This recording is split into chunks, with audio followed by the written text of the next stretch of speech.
తెలంగాణ రాష్ట్రం ఏర్పడిన తర్వాత మిషన్ కాకతీయ పేరిట తెలంగాణ తొలి ముఖ్యమంత్రి కేసీఆర్ గారు తవ్వించినటువంటి వేలాది చెరువులన్నీ కూడా మీరు పూడుస్తారా అని చెప్పి తెలంగాణ రైతాంగంలో ఒక ఆందోళన ఉన్నది. తెలంగాణ ప్రజల్లో ఒక ఆవేదన ఉన్నది. మొన్ననే కేసీఆర్ గారు కృషి ఫలితంగా అనేక మంది మా రామప్ప దేవాలయానికి యునెస్కో గుర్తింపు రావాలంటే దానికి గుర్తింపు వచ్చిన తర్వాత దాన్ని ఏమైనా ఆ గుర్తింపు కూడా రద్దు చేస్తారా, లేక మా భద్రకాళమ్మ ఆలయాన్ని ఏమైనా మూస్తారా, వేస్తంబల ఆలయాన్ని ఏమైనా కూల్స్తారా అనేది ఒక ఆందోళన చెందుతున్నారు. కాబట్టి దయచేసి ఈ ఆందోళనకు స్వస్తి పలకాలే. మరి ఈ తీసుకున్నటువంటి నిర్ణయాన్ని తక్షణమే మీరు విరమించుకోవాలి.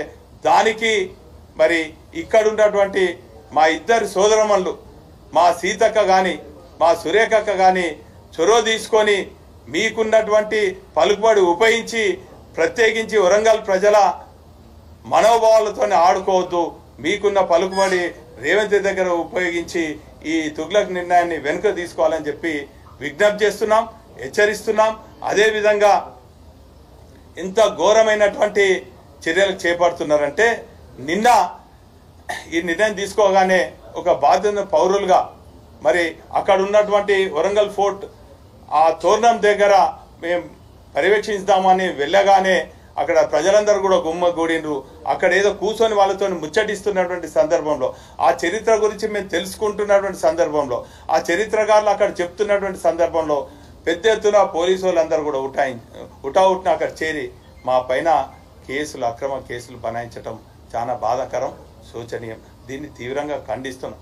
నా పైనే కాదు, అక్కడ కాబోయే పార్లమెంట్ సభ్యులు వినోద్ కుమార్ గారు, మరి ఎమ్మెల్సీ సారన్న గారు ఉండే, మాజీ శాసనసభ్యులు మరి నరేందర్ గారు, రాకేష్ రెడ్డి గారు, వీళ్ళందరూ కూడా ఉన్నారు.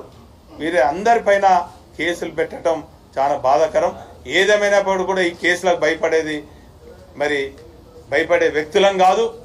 మేము మరి తెలంగాణ కోసం పరితపించి ఆ రోజుల్లోనే సమైక్య రాష్ట్రంలో ఉన్నటువంటి పాలకులు మా పైన అనేక అక్రమ కేసులు పెట్టినా కూడా భయపడలేదు. ఈరోజు మీ అందరికి కూడా విజ్ఞప్తి చేస్తున్నాం. ఈరోజు కాకతీయ తోరణం సింబల్ను కేసీఆర్ గారు తెలంగాణ రాష్ట్రం తర్వాత ఈ అధికారికంగా లోగో పెట్టొచ్చు. కానీ గత పాలకులు సమైక్య రాష్ట్రంలో ఉన్నటువంటి ముఖ్యమంత్రి వెంగళరావు గారి హయాంలో కూడా నా చిన్నతనంలో నేను చూసినాను. అనేక మంది ఈ రాష్ట్రానికి అతిథులుగా వచ్చినప్పుడు అనేక అఫీషియల్ ఫంక్షన్లలో కూడా కాకతీయ లోగోతోని అనేక బహుకరణలు కూడా చేసిండ్రు. చార్మినార్ లోగోతోని అనేక సందర్భాలలో మరి ప్రజెంటేషన్ చేసిండ్రు. అంటే గత పాలకులను కూడా కాదని మరి ఈరోజు చివరికి ఒక విషయం మీ అందరితో చెప్పదలుచుకున్నా. సమైక్య రాష్ట్రంలో కూడా చివరి సమైక్య రాష్ట్ర ముఖ్యమంత్రి అయిన కిరణ్ కుమార్ రెడ్డి గారు ఈ కాకతీయుల చరిత్రను మరి రాబోయే తరాలకు తెలియాలి, ప్రతి ఏటా కూడా ఉత్సవాలు నిర్వహించాలని చెప్పి అప్పుడు శాసనసభ్యునిగా ఉన్నప్పుడు నేను అసెంబ్లీలో బయట పెద్ద ఎత్తున ఆందోళనలు చేస్తే మా వరంగల్ జిల్లా ప్రజల పక్షాన మరి ఆందోళనలు చేస్తే వారు నిధులు ఇవ్వకుండా కూడా ఉత్సవాలు చేస్తామని చెప్పడం జరిగింది. అంటే ఆ రోజు సమైక్య రాష్ట్ర కాంగ్రెస్ ముఖ్యమంత్రి కూడా మరి కాకతీయ లోగోతోనే ఆ ఉత్సవాలు చేయటం జరిగింది.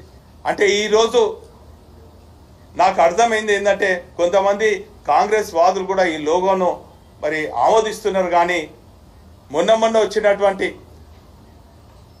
సమైక్యవాది చెప్పు చేతుల్లో నడుస్తున్నటువంటి కాంగ్రెస్ ముఖ్యమంత్రి అయిన రేవంత్ రెడ్డి గారికి మాత్రం మరి ఇవన్నీ కూడా ఈ లోగోలను ఈ సరిహద్దులను కూడా మళ్ళీ చెరిపేసి సమైక్యవాదానికి తెరలేపే విధంగా వీరి నిర్ణయాలు ఉన్నారు. కాబట్టి దయచేసి తెలంగాణ వాదులు అందరూ కూడా విజ్ఞప్తి చేస్తున్నాం.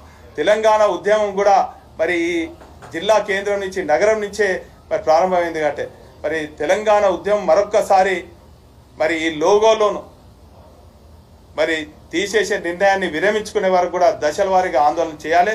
మరి ఈరోజు ఈ రౌండ్ టేబుల్లో మేధావులు, చరిత్రకారులు, శిల్పులు, కవులు, కళాకారులందరూ కూడా మరి నిర్ణయం తీసుకోవడం జరిగింది. దశల వారీగా ఆందోళన చేయాలన్నారు. అందులో భాగంగా రేపు కాలేజీ సెంటర్లో ధిక్కార స్వరమైన వినిపించినటువంటి మా కాలేజీ గారి సెంటర్లో పెద్ద ఎత్తున మానవహారం మరి ఏర్పాటు చేయడం జరుగుతుంది.